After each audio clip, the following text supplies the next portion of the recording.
All right, we're going to talk about how to make handles. Handles can be functional, handles can be decorative, they can also be a little bit of both. A handle should ultimately work well with a piece, whether it be for a visual purpose or a functional purpose, or both.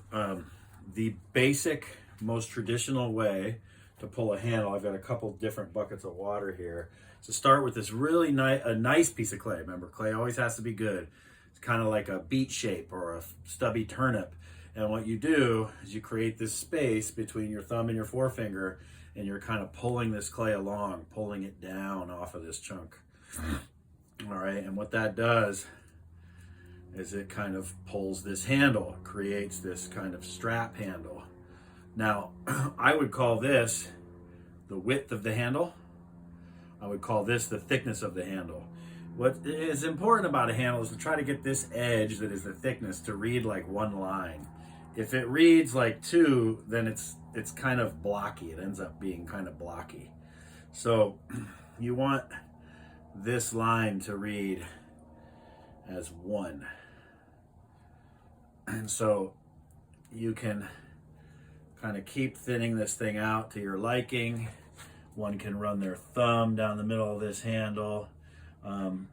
I used to make handles really, really thin. Now I kind of make them a little thicker than I used to. Handles, of course, can go on cups. They can go on vases for decoration. They can go on pitchers. They can go on jars. They can go on all kinds of things. So in practicing these, a really nice way to just break this off is to squeeze it between your forefinger and your middle finger, just like that. And what that does, it creates a nice angle on the handle so that if you were to attach it to a pot, see, it would immediately be going upward, right? Which is nice for a handle. So we can set handles to the side and kind of let them dry a little bit. Now, of course, handles can come in all shapes and sizes. That one is more like probably a cup handle, but if you were making a larger handle or a longer, skinnier handle, you could just grab more clay and you could take this exercise further and thus have a bigger handle.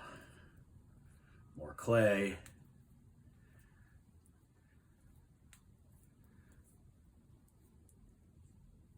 Some instructors say that it's like milking a cow. It's not like milking a cow. If you did it like milking a cow was, is you'd break the handle almost every time. So generally, it takes making about 10 or 20 of these before you get pretty good at it.